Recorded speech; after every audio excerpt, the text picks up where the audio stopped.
আসসালামু আলাইকুম। আজ আলোচনা করব তামাদি আইনের ৪ ধারা নিয়ে। এর আগে আমরা আলোচনা করেছিলাম তামাদি আইনের ৩ ধারা।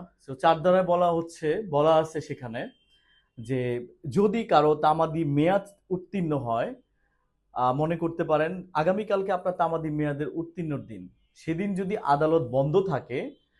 আদালত যদি সেদিন বন্ধ থাকে, তাহলে যেদিন খুলবে, সাপোজ ৫ দিন পরে খুলবে, তাহলে সেদিন গণনা করা হবে। বন্ধ থাকা অবস্থায় তামাদি যদি ১ দিন ২ দিন বন্ধ থাকে, তাহলে তামাদি আইন সেটা গণনা করা যাবে না। এখানে কয়টা ক্ষেত্রে, এখানে হচ্ছে মূল মামলা এবং হচ্ছে আপিলের ক্ষেত্রে আর হচ্ছে দরখাস্তের ক্ষেত্রে। এই ৩টা ক্ষেত্রে যেদিন আদালত বন্ধ থাকবে, তাহলে সেদিন গণনা থেকে বাদ যাবে, তামাদি গণনা থেকে বাদ যাবে। আমরা হয়তো লিখতে পারি এখানে ১ নম্বরে হচ্ছে মূল মোকদ্দমা,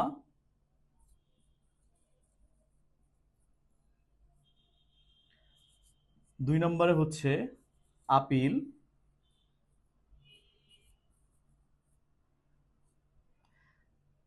৩ নম্বরে হচ্ছে দরখাস্ত।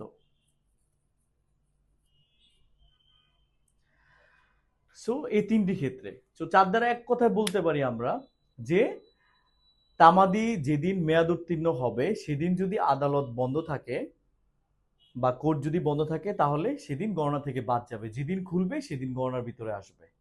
এটাই হচ্ছে মূল কথা।